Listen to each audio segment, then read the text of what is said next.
In the topic of multiplier, next we have leakages of multiplier. So we know that whenever there is increase in investment, the increase in income is k times, or the value of multiplier k times increase in investment. So income increases by the value of multiplier. So if multiplier is 2, the value of multiplier is 2. The change in income due to change in investment will be twice the change of investment. But there are certain factors due to which the change in income is not exactly equal to the k times increase in investment. Means income may increase due to increase in investment, but this is not according to the value of multiplier. So there are certain factors which reduces the value of multiplier, which reduces the effectiveness of multiplier.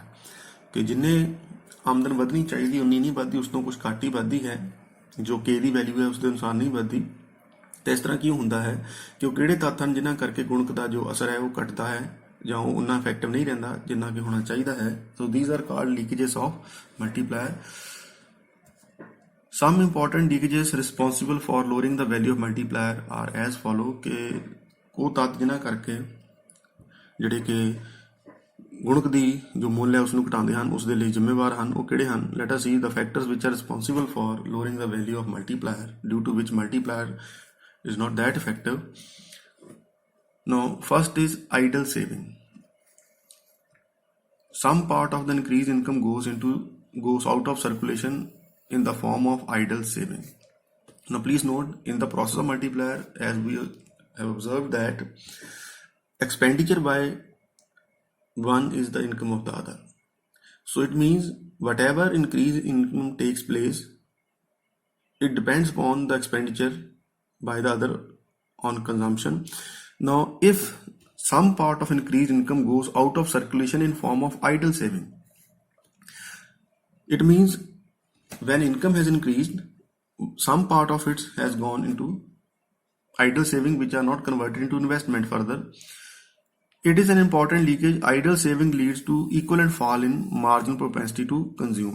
कि जे लोकी saving ਤੇ ਪੈਸਾ ਜ਼ਿਆਦਾ ਜੋ Idol saving ਨੇ ਜਿਨ੍ਹਾਂ ਨੂੰ ਅੱਗੇ ਨਿਵੇਸ਼ ਵਿੱਚ ਵੀ ਕਨਵਰਟ ਨਹੀਂ ਕੀਤਾ ਗਿਆ, ਜੇ ਆਮਦਨ ਵਿੱਚੋਂ ਜ਼ਿਆਦਾ ਹਿੱਸਾ ਇੱਧਰ ਆਈਡਲ ਸੇਵਿੰਗ 'ਚ ਜਾਂਦਾ ਜਾਏਗਾ, ਜਿਹੜੀਆਂ ਕਿ ਨਿਸ਼ਕ੍ਰਿਏ ਹਨ, ਜਿਨ੍ਹਾਂ ਦਾ ਕੋਈ ਹੋਰ ਕੰਮ ਨਹੀਂ ਹੈ, ਤਾਂ ਇਸ ਹਾਲਤ ਵਿੱਚ ਕੀ ਹੋਏਗਾ? MPC ਦੀ ਵੈਲਿਊ ਜੋ ਹੈ ਉਹ ਘਟ ਜਾਏਗੀ, ਕਿਉਂਕਿ ਲੋਕ ਪੈਸਾ ਜੋ ਹਨ ਉਹ ਇਹਨਾਂ ਜੋ ਨਿਸ਼ਕ੍ਰਿਏ ਬਚਤਾਂ ਹਨ ਆਈਡਲ ਸੇਵਿੰਗ ਉਹਦੇ ਵਿੱਚ ਲਗਾ ਰਹੇ ਹਨ, ਉੱਧਰ ਪੈਸਾ ਬਚਾ ਰਹੇ ਹਨ। It results into fall in the value of multiplier. So ਇਹ ਜਿੰਨਾ ਜ਼ਿਆਦਾ ਆਈਡਲ ਸੇਵਿੰਗਸ ਵਧਦੀਆਂ ਜਾਣਗੀਆਂ, MPC ਘਟਦੀ ਜਾਏਗੀ ਅਤੇ ਕੇ ਦੀ ਵੈਲਿਊ ਵੀ ਮਲਟੀਪਲਾਇਰ ਦੀ ਵੈਲਿਊ ਘਟਦੀ ਜਾਏਗੀ।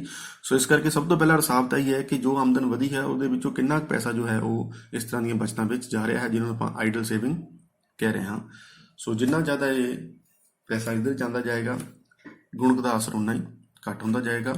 Then purchase of shares and government securities. When some part of increase income is used to purchase old shares and government security, the flow of income stream falls. So ਜਿਸ ਤਰ੍ਹਾਂ ਕਿ ਅਸੀਂ ਦੇਖਿਆ ਸੀ, ਜੋ ਨਿਵੇਸ਼ ਹੈ ਉਹ ਉਹੀ ਮੰਨਿਆ ਜਾਂਦਾ ਹੈ ਜਿਸ ਨੂੰ ਅਸੀਂ ਰੀਅਲ ਇਨਵੈਸਟਮੈਂਟ ਕਹਿੰਦੇ ਹਾਂ, which is on new capital goods, not on the shares and government securities, because in this mostly what we see there is only change of ownership. So this part of income is not spent on consumer goods. ਕਿ ਜੋ ਇਹ ਪੈਸਾ ਇੱਧਰ share bond ਵਗੈਰਾ, ਪੈਸੇ ਤੋਂ ਪੈਸਾ ਕਮਾਉਣ ਲਈ ਹੋਰ ਇਸ ਤਰ੍ਹਾਂ ਲੋਕ ਸ਼ੇਅਰ ਬੌਂਡ ਗਵਰਨਮੈਂਟ ਸਿਕਿਉਰਿਟੀ ਵਗੈਰਾ ਖਰੀਦਦੇ ਹਨ। ਸੋ ਇਸ ਨੂੰ ਸਿਰਫ ਫਾਈਨੈਂਸ਼ੀਅਲ ਇਨਵੈਸਟਮੈਂਟ ਹੀ ਕਿਹਾ ਜਾਂਦਾ। ਇਸ ਵਿੱਚ ਕੰਜ਼ੰਪਸ਼ਨ ਖਰਚੇ ਵਿੱਚ ਕੋਈ ਵਾਧਾ ਨਹੀਂ ਹੁੰਦਾ ਹੈ। ਸੋ ਕਹਿਣ ਦਾ ਭਾਵ ਇਹ ਹੈ ਕਿ ਜਿਨ੍ਹਾਂ ਲੋਕਾਂ ਦੀ ਆਮਦਨ ਵਧੀ ਹੈ, ਜੇ ਉਹ ਵਧੀ ਹੋਈ ਆਮਦਨ ਦੇ ਨਾਲ ਇਹ ਖਰਚਾ ਕਰ ਰਹੇ ਹਨ ਕੰਜ਼ਿਊਮਰ ਗੁਡਸ ਦੀ ਬਜਾਏ ਸਿਰਫ ਸ਼ੇਅਰ ਬੌਂਡ ਵਗੈਰਾ ਦੇ ਉੱਤੇ ਜਾਂ ਗਵਰਨਮੈਂਟ ਸਿਕਿਉਰਿਟੀ ਦੇ ਉੱਤੇ, ਤਾਂ ਇਸ ਦੇ ਨਾਲ ਜੋ ਕੰਜ਼ੰਪਸ਼ਨ ਤੇ ਖਰਚਾ ਜ਼ਿਆਦਾ ਨਹੀਂ ਹੋਏਗਾ, ਘਟ ਜਾਏਗਾ, ਜਿਸ ਨਾਲ ਗੁਣਕ ਦਾ ਅਸਰ ਵੀ ਘਟ ਜਾਏਗਾ। Consequently, future increase in income halts and multiplier effect declines gradually. So ਜਿੰਨਾ ਜ਼ਿਆਦਾ ਪੈਸਾ ਇੱਧਰ ਸ਼ੇਅਰ ਗਵਰਨਮੈਂਟ ਸਿਕਿਉਰਿਟੀ ਵਗੈਰਾ 'ਚ ਲੋਕੀ ਲਗਾਉਣਗੇ, ਕੰਜ਼ਿਊਮਰ ਗੁਡਸ ਤੇ ਨਹੀਂ ਖਰਚ ਕਰਨਗੇ, ਤਾਂ ਇਸ ਦੇ ਨਾਲ ਅੱਗੇ ਹੋਰ ਆਮਦਨ ਵਿੱਚ ਵਾਧਾ ਨਹੀਂ ਹੋਏਗਾ। ਪੇਇੰਗ ਆਫ ਓਲਡ ਡੈਟਸ, ਪੁਰਾਣੇ ਕਰਜ਼ਿਆਂ ਦਾ ਭੁਗਤਾਨ ਕਰਨਾ। That part of increased income which is utilized in paying off old debts is obviously not spent on consumption. Please note, whatever part of increased income is spent on consumption will be converted into income. But see, if some part of increased income is used to pay old debts, ਕਿ ਪੁਰਾਣੇ ਕਰਜ਼ੇ ਹਨ ਜੋ ਉਹਨਾਂ ਦਾ ਭੁਗਤਾਨ ਕਰਨ ਲਈ ਖਰਚ ਕਰ ਦਿੱਤਾ ਗਿਆ, ਤਾਂ ਹੁਣ ਹੋਏਗਾ ਕਿ ਅੱਗੇ ਜੋ ਆਉਣ ਵਾਲੇ ਆਮਦਨ ਵਿੱਚ ਵਾਧਾ ਹੈ ਉਹ ਉਨਾ ਨਹੀਂ ਹੋਏਗਾ। ਅਸੀਂ ਇਸ ਤਰ੍ਹਾਂ ਐਗਜ਼ਾਮਪਲ ਨਾਲ ਸਮਝ ਸਕਦੇ ਹਾਂ ਕਿ ਜਿਸ ਤਰ੍ਹਾਂ ਐਗਜ਼ਾਮਪਲ ਲਈ ਸੀ ਕਿ 100 ਕਰੋੜ ਦਾ ਜੋ ਖਰਚ ਹੈ ਕੰਜ਼ਿਊਮਰ ਗੁਡਸ ਕੈਪੀਟਲ ਗੁਡਸ ਦੇ ਉੱਤੇ, ਉਸ ਨਾਲ ਕੁਝ ਲੋਕਾਂ ਦੀ ਆਮਦਨ 100 ਕਰੋੜ ਵਧੇਗੀ, ਅਤੇ ਜਿਨ੍ਹਾਂ ਲੋਕਾਂ ਦੀ ਆਮਦਨ 100 ਕਰੋੜ ਵਧੀ ਹੈ ਤੇ ਉਹ ਇਹਦਾ 50% ਅਰਥਾਤ ਉਸਦਾ 50 ਕਰੋੜ ਹੈ ਜੋ ਕੰਜ਼ਿਊਮਰ ਗੁਡਸ 'ਤੇ ਖਰਚ ਕਰਨਗੇ।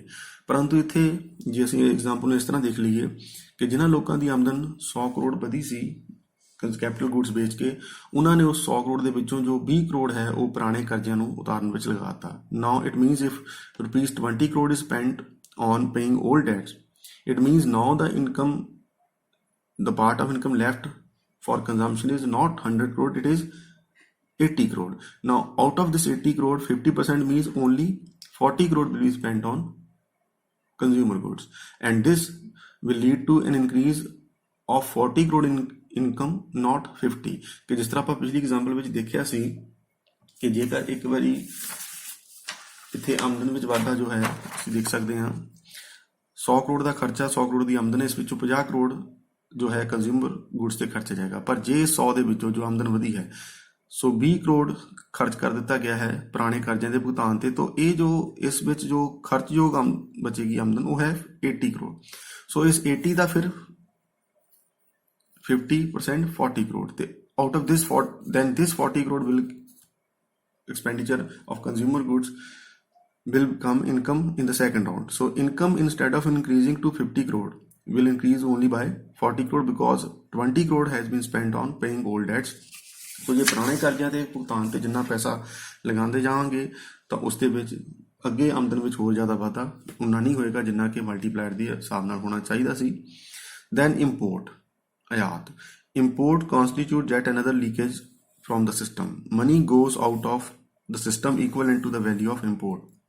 ਕਿ ਜਿਸ ਤਰ੍ਹਾਂ ਅਸੀਂ ਇਸ ਐਗਜ਼ਾਮਪਲ ਵਿੱਚ ਫਿਰ ਦੇਖ ਸਕਦੇ ਹਾਂ ਕਿ ਜੇਕਰ ਲੋਕਾਂ ਦੀ ਆਮਦਨ ਜਿਨ੍ਹਾਂ ਦੀ ਵਧੀ ਹੈ 100 ਕਰੋੜ, ਉਹ ਆਪਣੀ ਵਧੀ ਹੋਈ ਆਮਦਨ ਦੇ ਵਿੱਚੋਂ 50 ਕਰੋੜ ਜੋ ਹੈ ਉਹ ਖਰਚਾ ਕਰਨਗੇ ਕੰਜ਼ਿਊਮਰ ਗੁਡਸ ਤੇ। ਪਰੰਤੂ ਜੇ ਇਹ 50 ਕਰੋੜ ਦਾ ਖਰਚਾ ਜਿਹੜਾ ਉਹਨਾਂ ਨੇ ਕਰਨਾ ਹੈ ਉਹਦੇ ਵਿੱਚੋਂ ਉਹਨਾਂ ਨੇ 20 ਕਰੋੜ ਦਾ ਸਮਾਨ ਬਾਹਰੋਂ ਇੰਪੋਰਟ ਕਰ ਲਿਆ ਤੇ ਆਪਣੇ ਜੋ ਦੇਸ਼ ਵਿੱਚ ਪ੍ਰੋਡਕਸ਼ਨ ਹੋਈ ਉਸ ਦੇ ਵਿੱਚੋਂ ਸਿਰਫ 30 ਕਰੋੜ ਹੀ ਖਰਚ ਕੀਤਾ ਹੈ, ਤਾਂ ਜੋ 20 ਕਰੋੜ ਹੈ ਉਹ ਬਾਹਰ ਚਲਾ ਜਾਏਗਾ ਤੇ ਜੋ 30 ਕਰੋੜ ਹੈ ਉਹੀ ਆਮਦਨ ਵਿੱਚ ਵਾਧਾ ਹੋਏਗਾ, ਜਦਕਿ ਆਮਦਨ ਵਿੱਚ ਵਾਧਾ 50 ਕਰੋੜ ਹੋਣਾ ਚਾਹੀਦਾ ਸੀ।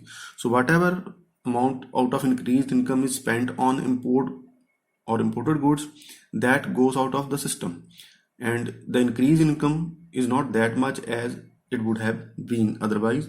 ਕੋ ਜੋ ਨਿਵੇਸ਼ ਤੇ ਵਾਧੇ ਕਰਕੇ ਆਮਦਨ ਵਿੱਚ ਵਾਧਾ ਹੋਇਆ, ਆਮਦਨ ਦੇ ਵਿੱਚੋਂ ਕੰਜ਼ੰਪਸ਼ਨ ਤੋਂ ਵਾਧਾ ਹੋਣਾ, ਤਾਂ ਉਹ ਕੰਜ਼ੰਪਸ਼ਨ ਵਿੱਚ ਵਾਧਾ ਹੋਇਆ ਤੇ ਹੈ, ਪਰੰਤੂ ਉਹ ਜੋ ਵਾਧਾ ਹੈ ਉਹ ਖਰਚਾ ਜੋ ਹੈ ਉਹ ਇੰਪੋਰਟਸ ਤੇ ਕੀਤਾ ਗਿਆ ਹੈ। ਸੋ ਇਸ ਦੇ ਨਾਲ ਉਹ ਪੈਸਾ ਬਾਹਰ ਚਲਾ ਜਾਏਗਾ, ਸਿਸਟਮ ਤੋਂ ਬਾਹਰ ਚਲਾ ਜਾਏਗਾ। ਜਿੰਨਾ ਇੰਪੋਰਟ ਜ਼ਿਆਦਾ ਹੋਏਗਾ ਉਨੀ ਹੀ ਦੇਸ਼ ਦੇ ਵਿੱਚ ਜੋ ਆਪਣੀ ਜੋ ਪ੍ਰੋਡਕਸ਼ਨ ਹੈ ਉਸ 'ਤੇ ਖਰਚਾ ਘੱਟ ਹੋਏਗਾ ਤੇ ਜਿਸ ਦੇ ਨਾਲ ਅੱਗੇ ਹੋਰ ਆਮਦਨ ਵਿੱਚ ਵਾਧਾ ਨਹੀਂ ਹੋਏਗਾ।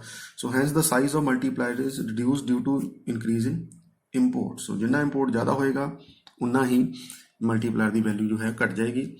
Access stock of consumption goods, ਕਿ ਜੋ ਕੰਜ਼ਿਊਮਰ ਗੁਡਸ ਨੇ ਉਹਨਾਂ ਦਾ ਆਲਰੇਡੀ ਸਟਾਕ ਕਾਫੀ ਹੈ। Increase income leads to increase in consumption if the increase demand for consumer goods is met out of the existing excess stock of such goods, new consumption goods will not be produced, it will weaken the multiplier effect and gradually reduce income stream। ਕਿ ਜੇਕਰ ਪੁਰਾਣਾ ਹੀ stock ਕਾਫੀ ਪਿਆ ਹੋਇਆ ਸੀ consumer goods ਦਾ, ਤਾਂ ਇਸ ਦੇ ਨਾਲ ਇਸ ਦਾ ਅਸਰ ਇਹ ਹੋਏਗਾ ਕਿ ਜਦੋਂ ਲੋਕ ਕੰਜ਼ੰਪਸ਼ਨ ਵਧਾਉਣਗੇ due to increase in income, due to increase in investment, now these increased expenditure or increase in demand is met out of already existing stock of excessive stock of consumption goods, and there is no need to produce new goods, and this will reduce the effectiveness of multiplier। ਕਿਉਂਕਿ ਜੋ ਪੁਰਾਣਾ ਸਮਾਨ ਹੀ ਵਿਕ ਰਿਹਾ ਹੈ, ਨਵੇਂ ਸਮਾਨ ਦੀ ਅਜੇ ਜ਼ਰੂਰਤ ਨਹੀਂ ਪੈ ਰਹੀ, ਤਾਂ ਇਸ ਦੇ ਨਾਲ ਆਮਦਨ ਤੇ ਵਧੇਗੀ ਪਰ ਹੋਰ ਰੁਜ਼ਗਾਰ ਦੇ ਵਿੱਚ ਕੋਈ ਜ਼ਿਆਦਾ ਵਾਧਾ ਨਹੀਂ ਹੋ ਰਿਹਾ, ਤਾਂ ਇਸ ਦੇ ਨਾਲ ਕੰਜ਼ੰਪਸ਼ਨ ਜੋ ਹੈ ਉਸ ਦਾ ਵਾਧਾ ਪੁਰਾਣੀਆਂ ਕੰਜ਼ਿਊਮਰ ਗੁਡਸ ਦੇ ਵਿੱਚੋਂ ਹੀ ਜੋ ਹੈ ਆਲਰੇਡੀ ਜੋ ਸਟਾਕ ਹੈ ਉਸ ਦੇ ਵਿੱਚੋਂ ਹੀ ਕੀਤਾ ਜਾ ਰਿਹਾ ਹੈ। ਇਸ ਦੇ ਨਾਲ ਵੀ ਜੋ ਗੁਣਕ ਹੈ ਉਸ ਦਾ ਅਸਰ ਥੋੜ੍ਹਾ ਘੱਟ ਜਾਏ, ਕਿਉਂਕਿ ਨਵਾਂ ਨਿਵੇਸ਼ ਜਾਂ ਨਵੇਂ ਹੀ ਖਰਚੇ ਹੋਣੇ ਚਾਹੀਦੇ ਹਨ ਕੰਜ਼ਿਊਮਰ ਗੁੱਡਸ ਦੀ ਡਿਮਾਂਡ ਪੂਰੀ ਕਰਨ ਲਈ ਜੇ ਨਵੀਆਂ ਕੰਜ਼ਿਊਮਰ ਗੁੱਡਸ ਪ੍ਰੋਡਿਊਸ ਕੀਤੀਆਂ ਜਾਣਗੀਆਂ ਤਾਂ ਉਸ ਦੇ ਨਾਲ ਹੋਰ ਜ਼ਿਆਦਾ ਇਹਦੀ ਇਫੈਕਟਿਵਨੈਸ ਵਧੇਗੀ ਜਾਂ ਇਹ ਜ਼ਿਆਦਾ ਇਫੈਕਟਿਵ ਹੋਏਗਾ। ਪਰ ਜੇ ਆਲਰੇਡੀ ਸਟਾਕ, ਇਹਦਾ ਅਰਥ ਇਹੀ ਹੈ ਕਿ ਜੋ ਪਿਛਲਾ ਸਟਾਕ ਹੈ, ਜੋ ਪਿਛਲਾ ਸਮਾਨ ਨਹੀਂ ਵਿਕਿਆ, ਉਹੀ ਅਸੀਂ ਵੇਚ ਰਹੇ ਹਾਂ, ਨਵੀਂ ਹੋਰ ਪ੍ਰੋਡਕਸ਼ਨ ਨਹੀਂ ਹੋ ਰਹੀ, ਜਿਸ ਦੇ ਨਾਲ ਮਲਟੀਪਲਾਇਰ ਦਾ ਜੋ ਪ੍ਰਭਾਵ ਹੈ ਉਹਨਾਂ ਨਹੀਂ ਹੋਏਗਾ। So as it is said, it will weaken the multiplier effect and gradually reduce the income stream. So ਜਿੰਨਾ ਜ਼ਿਆਦਾ ਪੁਰਾਣਾ ਸਟਾਕ ਹੋਏਗਾ ਕੈਪੀਟਲ ਕੰਜ਼ਿਊਮਰ ਗੁੱਡਸ ਦਾ, ਉਨਾ ਹੀ ਜਿਹੜਾ ਹੈ ਇਫੈਕਟਿਵਨੈਸ ਇਸ ਦੀ ਘੱਟ ਜਾਏਗੀ multiplier the. Then next is high liquidity preference. Liquidity preference simply means how much out of their income people want to hold in cash. So if people have high liquidity preference, if they want to hold more money in cash for transaction, precautionary and speculative motive, it will imply less expenditure. It is but natural. If there is high liquidity preference, it means people will spend less. ਕਿ ਜੇ ਲੋਕ ਨਕਦ ਜ਼ਿਆਦਾ ਰੱਖਣਾ ਚਾਹੁੰਦੇ ਹਨ ਆਪਣੀ ਆਮਦਨ ਦੇ ਵਿੱਚੋਂ, ਤੇ ਜੇ ਨਕਦ ਜ਼ਿਆਦਾ ਰੱਖਣਗੇ ਤਾਂ ਖਰਚਾ ਘੱਟ ਕਰਨਗੇ, ਤੇ ਜਿੰਨਾ ਖਰਚਾ ਘੱਟ ਕਰਨਗੇ ਉਨਾ ਹੀ ਜੋ ਹੈ ਮਲਟੀਪਲਾਇਰ ਦਾ ਦੀ ਇਫੈਕਟਿਵਨੈਸ ਜਿਹੜੀ ਉਸ ਦਾ ਪ੍ਰਭਾਵ ਘੱਟ ਹੋ ਜਾਏਗਾ। Thus high liquidity preference also serves as leakage of the multiplier, ਕਿ ਉਹ ਜੋ ਆਮਦਨ ਵਧੀ ਸੀ, ਜਿਸ ਨੂੰ ਕਿ ਖਰਚ ਕਰਨਾ ਚਾਹੀਦਾ ਸੀ, ਉਸਨੂੰ ਖਰਚ ਕਰਨ ਦੀ ਬਜਾਏ ਲੋਕ ਕੈਸ਼ ਵਿੱਚ ਹੀ ਰੱਖ ਰਹੇ ਹਨ, ਜਿਸ ਦੇ ਨਾਲ ਕੀ ਹੋਏਗਾ, ਅੱਗੇ ਜੋ ਹੋਰ ਆਮਦਨ ਵਿੱਚ ਵਾਧਾ ਨਹੀਂ ਹੋਏਗਾ, तो मल्टीप्लायर की इफेक्टिवनेस वो घट जाएगी। इसनों भी मल्टीप्लायर का एक हिसाब लीकेज मनिया गया है। Next is price inflation. If price rise then a large part of increased income will be spent on the purchase of the same amount of goods and services as before. So ਜਦੋਂ ਅਸੀਂ ਦੇਖਦੇ ਹਾਂ ਕਿ ਕੀਮਤਾਂ ਵਧਦੀਆਂ ਹਨ due to inflation, expenditure increases but not in real terms, means people are spending the higher amount of their income, a larger amount of their income on the same amount of goods। ਕਿ ਜਦੋਂ ਕੀਮਤਾਂ ਵੱਧ ਚੁੱਕੀਆਂ ਹੁੰਦੀਆਂ ਹਨ, ਮਹਿੰਗਾਈ ਜ਼ਿਆਦਾ ਹੋ ਜਾਂਦੀ ਹੈ, ਮੁਦਰਾਸਫੀਤੀ ਵੱਧ ਜਾਂਦੀ ਹੈ, ਤਾਂ ਇਸ ਦੇ ਨਾਲ ਖਰਚਾ ਵੱਧਦਾ ਜ਼ਰੂਰ ਹੈ, ਪਰ ਇਹ ਖਰਚਾ ਇਸ ਤਰ੍ਹਾਂ ਨਹੀਂ ਹੈ ਕਿ ਲੋਕਾਂ ਨੇ ਸਮਾਨ ਜ਼ਿਆਦਾ ਖਰੀਦਿਆ ਹੈ। ਅਰਥਾਤ ਇਹਦਾ ਮਤਲਬ ਹੈ ਕਿ ਸਮਾਨ ਤਾਂ ਪਹਿਲਾਂ ਜਿੰਨਾ ਹੀ ਖਰੀਦਿਆ ਹੈ, ਹੋ ਸਕਦਾ ਪਹਿਲਾਂ ਨਾਲੋਂ ਘੱਟ ਵੀ ਹੋਵੇ, ਪਰ ਉਸ 'ਤੇ ਖਰਚਾ ਜ਼ਿਆਦਾ ਹੈ ਕਿਉਂਕਿ ਕੀਮਤਾਂ ਵੱਧ ਚੁੱਕੀਆਂ ਹਨ। ਸੋ ਇਸ ਦੇ ਨਾਲ ਜੋ ਖਰਚ ਹੈ ਵੱਧ ਰਿਹਾ ਸਿਰਫ ਮੌਦਰਿਕ ਰੂਪ ਦੇ ਵਿੱਚ ਮਹਿੰਗਾਈ ਵੱਧ ਹੋਣ ਕਰਕੇ, ਨਾ ਕਿ ਵਸਤੂਆਂ ਜ਼ਿਆਦਾ ਵਿਕ ਰਹੀਆਂ ਹਨ। ਸੋ ਜੇ ਇਸ ਤਰ੍ਹਾਂ ਹੋਏਗਾ, so we see thus under inflationary situation people have to spend more money to buy same number of goods and services as before. The effect of it is that increased monetary income is absorbed by buying the same amount of goods and services as before. Very little income is left to buy new goods and services. So ਉਹਨਾਂ ਵਸਤੂਆਂ ਉੱਤੇ ਹੀ ਖਰਚਾ ਜ਼ਿਆਦਾ ਹੋ ਰਿਹਾ ਹੈ, ਆਮਦਨ ਵਧੀ ਹੋਈ ਆਮਦਨ ਦਾ ਹਿੱਸਾ ਜੋ ਹੈ ਜ਼ਿਆਦਾ ਖਰਚ ਹੋ ਰਿਹਾ ਹੈ ਕਿਉਂਕਿ ਕੀਮਤਾਂ ਵਧੀਆਂ ਹੋਈਆਂ ਹਨ। ਸੋ ਵਸਤੂਆਂ ਜ਼ਿਆਦਾ ਨਹੀਂ ਖਰੀਦੀਆਂ ਜਾ ਰਹੀਆਂ, ਸਿਰਫ ਜ਼ਿਆਦਾ ਕੀਮਤਾਂ ਹੋਣ ਕਰਕੇ ਜੋ ਵਧੀ ਹੋਈ ਆਮਦਨ ਹੈ ਉਹ ਇਹਨਾਂ ਹੀ ਵਸਤੂਆਂ ਉੱਤੇ ਹੀ ਖਰਚ ਹੋ ਰਹੀ ਹੈ ਜਿੰਨੀਆਂ ਕਿ ਅਸੀਂ ਪਹਿਲਾਂ ਖਰੀਦ ਰਹੇ ਸੀ। So there is no increase in consumption in real terms, ਕਿ ਜੋ ਅਸਲ ਵਿੱਚ ਕੰਜ਼ੰਪਸ਼ਨ ਵਿੱਚ ਇਹ ਵਾਧਾ ਨਹੀਂ ਹੈ, ਸਿਰਫ ਵਸਤੂਆਂ ਉਹੀ ਨੇ, ਉਨੀਆਂ ਹੀ ਹਨ, ਪਰ ਉਹਨਾਂ ਦੀ ਕੀਮਤ ਜ਼ਿਆਦਾ ਹੋਣ ਕਰਕੇ ਆਮਦਨ ਜ਼ਿਆਦਾ ਇੱਧਰ ਜਾਈ ਜਾ ਰਹੀ ਹੈ। ਸੋ ਦੇਰ will not be much increase in consumption. ਸੋ ਇਹ ਜੋ ਵਾਧਾ ਹੋ ਰਿਹਾ ਹੈ ਉਹ ਸਿਰਫ ਮੌਦਰਿਕ ਹੈ, ਸਿਰਫ ਉਹੀ ਵਸਤੂਆਂ ਜਿਹੜੀਆਂ ਨੇ ਉਹ ਮਹਿੰਗੀਆਂ ਵਿਕ ਰਹੀਆਂ ਨੇ। ਸੋ ਕੋਈ ਜ਼ਿਆਦਾ ਕੰਜ਼ੰਪਸ਼ਨ ਵਿੱਚ ਅਸਲ ਵਿੱਚ ਕੋਈ ਵਾਧਾ ਨਹੀਂ ਹੈ। With little increase in consumption multiplier effect will remain limited, ਕਿ ਲੋਕ ਸਮਾਨ ਜ਼ਿਆਦਾ ਨਹੀਂ ਖਰੀਦ ਰਹੇ ਹਨ, ਬਲਕਿ ਪਹਿਲਾਂ ਜਿੰਨਾ ਸਮਾਨ ਨਹੀਂ ਜਾਂ ਉਸ ਤੋਂ ਘੱਟ ਹੋਵੇ, ਪਰ ਉਹ ਉਸ 'ਤੇ ਖਰਚਾ ਜ਼ਿਆਦਾ ਹੋ ਰਿਹਾ due to inflation. So inflation or price rise reduces the real income or purchasing power of people.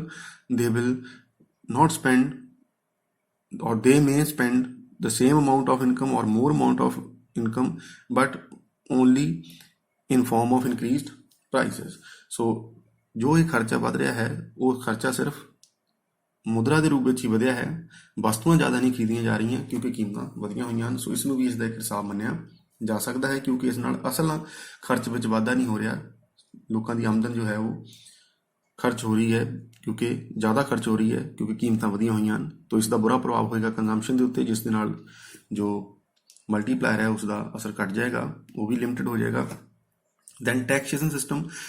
Taxation system, if taxes on goods and progressive taxes on income are increased, there will be no appreciable increase in consumption despite increase in income. ਸੋ ਦੋ ਤਰ੍ਹਾਂ ਨਾਲ ਦੇਖਿਆ ਗਿਆ ਹੈ ਕਿ ਜੇਕਰ ਵਸਤੂਆਂ ਉੱਤੇ ਟੈਕਸ ਵੱਧ ਜਾਏਗਾ ਤਾਂ ਉਹਨਾਂ ਦੀਆਂ ਕੀਮਤਾਂ ਵੱਧ ਜਾਣਗੀਆਂ, ਜਿਸ ਨੂੰ ਆਪਾਂ ਇੰਡਾਇਰੈਕਟ ਟੈਕਸ ਕਹਿੰਦੇ ਹਾਂ, ਜੋ ਪ੍ਰਾਈਸ ਵਿੱਚ ਐਡ ਹੋ ਜਾਂਦਾ ਹੈ।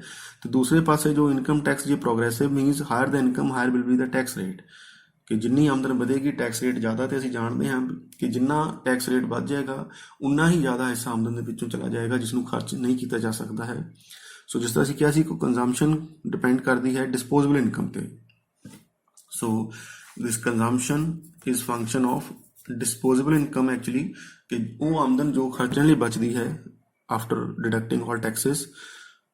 ਤੋ ਜਿੰਨਾ ਜ਼ਿਆਦਾ ਇਹ ਟੈਕਸ ਵਧਣਗੇ ਉਨਾ ਹੀ ਜੋ ਹੈ ਡਿਸਪੋਜ਼ੇਬਲ ਇਨਕਮ ਘਟ ਜਾਏਗੀ, ਤੇ ਆਮਦਨ ਦੇ ਵਧਣ ਦੇ ਬਾਵਜੂਦ ਵੀ ਕੰਜ਼ੰਪਸ਼ਨ ਵਿੱਚ ਜ਼ਿਆਦਾ ਵਾਧਾ ਨਹੀਂ ਹੋਏਗਾ, ਕਿਉਂਕਿ ਜੇ ਇੰਡਾਇਰੈਕਟ ਟੈਕਸ ਵੱਧ ਗਿਆ ਤਾਂ ਕੀਮਤਾਂ ਵੱਧ ਜਾਣਗੀਆਂ, ਜਿਸ ਦਾ ਅਸਰ ਅਸੀਂ ਦੇਖਿਆ ਹੈ। ਅਤੇ ਦੂਸਰੇ ਪਾਸੇ ਜੇ ਡਾਇਰੈਕਟ ਟੈਕਸਿਸ ਜ਼ਿਆਦਾ ਵੱਧ ਗਏ ਹਨ, ਪ੍ਰੋਗਰੈਸਿਵ ਹਨ, ਕਿ ਜਿੱਦਾਂ ਜਿੱਦਾਂ ਆਮਦਨ ਵੱਧ ਰਹੀ ਹੈ ਉਹ ਟੈਕਸ ਰੇਟ ਵੱਧਦਾ ਜਾ ਰਿਹਾ ਹੈ, ਤਾਂ ਉਸ ਦੇ ਨਾਲ ਜੋ ਇਨਕਮ ਵਧਣ ਦੇ ਬਾਵਜੂਦ ਵੀ ਜ਼ਿਆਦਾ ਹਿੱਸਾ ਕਿਉਂਕਿ ਹੈ ਉਹ ਟੈਕਸ ਵਿੱਚ ਚਲਾ ਜਾਏਗਾ, ਕੰਜ਼ੰਪਸ਼ਨ ਲਈ ਜ਼ਿਆਦਾ ਇਨਕਮ ਨਹੀਂ ਬਚੇਗੀ। So as a result the process of income propagation slows down because of higher tax rates, ਕਿ ਜਿੰਨੇ ਟੈਕਸਿਸ ਵਧਣਗੇ ਉਹਦਾ ਮਲਟੀਪਲਾਇਰ ਦੇ ਉੱਤੇ ਬੁਰਾ ਅਸਰ ਪਏਗਾ। So this is also one of the leakages of multiplier. High tax rates works as leakages of multiplier. Then undistributed profits of the companies. Many companies do not distribute all the profits among the shareholders, which is called dividend. ਬਹੁਤ ਸਾਰੀਆਂ ਕੁਝ ਕੰਪਨੀਆਂ ਆਪਣੇ share holder ਨੂੰ ਜਿਹੜਾ ਹੈ ਉਹ ਆਪਣੇ ਪ੍ਰੋਫਿਟ ਦੇ ਵਿੱਚ ਹਿੱਸਾ ਦੇ ਸਕਦੀਆਂ ਹਨ, ਦਿੰਦੀਆਂ ਵੀ ਹਨ, ਪਰੰਤੂ ਕੁਝ ਜਿਹੜੀਆਂ ਕੰਪਨੀਆਂ ਜਿਹੜੀਆਂ ਨੇ ਉਹ ਕਾਫੀ ਹਿੱਸਾ ਉਹਦਾ ਹੈ ਜੋ ਆਪਣੇ ਰਿਜ਼ਰਵ ਫੰਡ ਵਿੱਚ ਰੱਖ ਲੈਂਦੀਆਂ ਹਨ ਤਾਂ ਕਿ ਬਾਅਦ ਵਿੱਚ ਉਹਨਾਂ ਨੂੰ ਜ਼ਰੂਰਤ ਪੈ ਸਕਦੀ ਹੈ। So if companies are not distributing a larger share of their profit among the shareholders, this will not result in increase in income of the shareholders to the amount to which it would have been otherwise. So this undistributed profit also serves as leakage of the multiplier because this amount is not made available to the shareholder. Please note, if this amount is not distributed or the part of profit is not distributed among the shareholders, then what is the problem here? ਇਸਨੂੰ ਇਸ ਤਰ੍ਹਾਂ ਸਮਝੋ ਕਿ ਜੇਕਰ ਇਹ companies ਜੋ ਹਨ ਆਪਣੇ ਪ੍ਰੋਫਿਟ ਦਾ ਹਿੱਸਾ, ਲਾਭ ਦਾ ਹਿੱਸਾ ਆਪਣੇ ਸ਼ੇਅਰ ਹੋਲਡਰ ਨੂੰ ਦੇ ਰਹੇ ਹਨ ਤਾਂ ਉਹ ਇਸ ਦੇ ਨਾਲ ਕੰਜ਼ੰਪਸ਼ਨ ਕਰਨਗੇ, ਕਿਉਂਕਿ ਸ਼ੇਅਰ ਹੋਲਡਰ ਆਮ ਲੋਕ ਨੇ। ਸੋ ਉਹਨਾਂ ਦੀਆਂ ਆਮਦਨ ਵੱਧਦੀ ਹੈ ਤਾਂ ਉਹਨਾਂ ਦਾ ਜੋ ਧਿਆਨ ਹੈ ਉਹ ਕੰਜ਼ੰਪਸ਼ਨ ਵਾਲੇ ਪਾਸੇ ਜਾਏਗਾ। ਪਰੰਤੂ ਜੇ ਇਹ ਹਿੱਸਾ ਜੋ ਕੰਪਨੀਜ਼ ਆਪਣੇ ਕੋਲ ਹੀ ਰੱਖ ਰਹੇ ਹਨ ਤਾਂ ਇਹ ਕੰਪਨੀਜ਼ ਜੋ ਪ੍ਰੋਫਿਟ ਦਾ ਜ਼ਿਆਦਾ ਹਿੱਸਾ, ਜਦ ਕਿ ਇਸ ਦੇ ਉੱਤੇ ਸ਼ੇਅਰ ਹੋਲਡਰ ਦਾ ਕੋਈ ਇਸ ਤਰ੍ਹਾਂ ਕਲੇਮ ਤਾਂ ਨਹੀਂ ਹੁੰਦਾ, ਬਟ ਐਜ਼ ਇਹ thanks giving companies distribute a part of their profit among the shareholders, which is called dividend, ਜਿਹਨੂੰ ਲਾਭਾਂਸ਼ ਕਹਿੰਦੇ ਹਾਂ। ਪਰੰਤੂ ਜੇ ਇਹ ਕੰਪਨੀਆਂ ਆਪਣੇ ਕੋਲ ਹੀ ਰੱਖਣਗੀਆਂ ਤਾਂ ਉਹ ਇਸ ਨੂੰ ਆਪਣੇ ਅੱਗੇ ਹੋਰ ਐਕਸਪੈਂਸ਼ਨ ਵਗੈਰਾ ਵਾਸਤੇ ਇਸਤੇਮਾਲ ਕਰ ਸਕਦੀਆਂ ਹਨ, ਇਹ ਰਿਜ਼ਰਵ ਫੰਡ ਵਿੱਚ ਰੱਖ ਲੈਣਗੇ, ਉਸ ਨੂੰ ਖਰਚ ਨਹੀਂ ਕਰਨਗੇ। ਪਰੰਤੂ ਜੇ ਇਹੀ ਪੈਸਾ ਸ਼ੇਅਰ ਹੋਲਡਰ ਨੂੰ ਦੇ ਦਿੱਤਾ ਜਾਂਦਾ ਜਾਂ ਜ਼ਿਆਦਾ ਹਿੱਸਾ ਦੇ ਦਿੱਤਾ ਜਾਂਦਾ ਤਾਂ ਉਹ ਇਸ ਨੂੰ ਖਰਚ ਕਰਦੇ, ਤੇ ਜਿਸ ਨਾਲ ਕੰਜ਼ੰਪਸ਼ਨ ਵੱਧਦੀ ਤੇ ਜਿਸ ਨਾਲ ਆਮਦਨ ਵਿੱਚ ਹੋਰ ਵਾਧਾ ਹੁੰਦਾ। ਸੋ ਇਸ ਕਰਕੇ ਕਿਹਾ ਗਿਆ ਹੈ, so this undistributed profit also serve as leakage of multiplier because this amount is not made available to the shareholders who could use it as consumption expenditure. So ਜੇ ਇਹ ਸ਼ੇਅਰ ਹੋਲਡਰ ਨੂੰ ਮਿਲ ਜਾਂਦਾ ਤਾਂ ਉਸ ਨਾਲ ਕੰਜ਼ੰਪਸ਼ਨ ਐਕਸਪੈਂਡੀਚਰ ਖਰਚਾ ਕਰਦੇ consumption ਦੇ ਉਪਭੋਗ ਤੇ ਜਿਸ ਨਾਲ ਆਮਦਨ ਵਿੱਚ ਹੋਰ ਜ਼ਿਆਦਾ ਵਾਧਾ ਹੋਣਾ ਸੀ। So these are the leakages of multiplier. It is also a very important question ਕਿ ਇਸ ਤਰ੍ਹਾਂ ਦੇ ਸਵਾਲ ਪੁੱਛੇ ਜਾਂਦੇ ਹਨ ਕਿ what is multiplier, discuss the multiplier process and also explain its leakages or what are the leakages of multiplier.